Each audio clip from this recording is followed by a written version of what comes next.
And maybe Michael, don't go too far away. You might want to weigh in on this. I just want someone to address the cost issue. I know it's been asked before, but this subway line is costing triple what the last subway line that was built in the city cost per kilometer in constant dollars.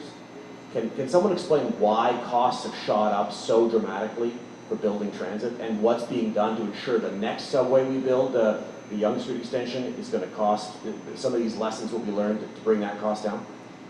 Well, I think Michael's pretty clear. I'll hand it to you in a second there, Michael.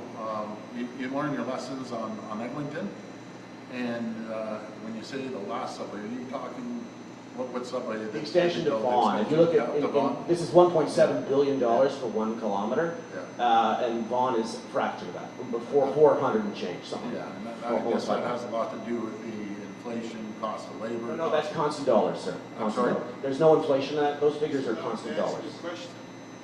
No, so there's no inflation involved. Okay, so what are you asking?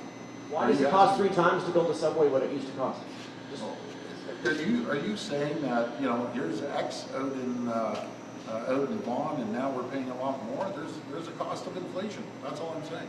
There's a cost of inflation, and that's why when costs go up, we have labor, we have materials, but we're going to look at every single penny where we can find efficiencies.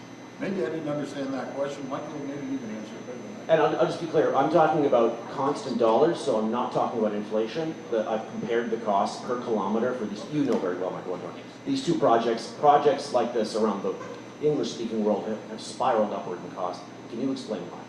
And what's being done to try and reduce it? Well, if you'll permit me to go from the broad to the specific, I think even in the follow-up, there's a real important clarification there.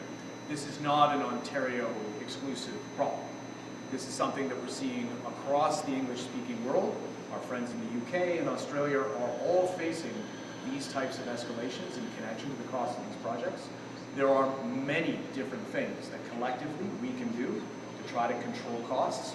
One of the key ones, obviously, is to reduce the total construction time associated with these projects. That is the other thing. I know that I've given this answer in previous press conferences.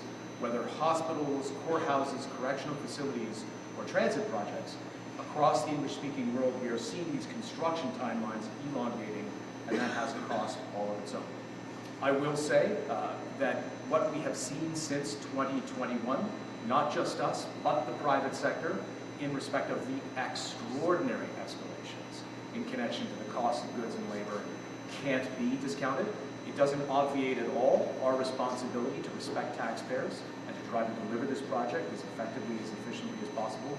But that is a real phenomenon that we're living through not only as we start a project, but as it's in flight. And that's the last thing I'd say, sir, in answer to your question. There is no next subway project. All of these subway projects are being delivered simultaneously, which is a huge, ambitious lift by multiple levels of government in this country.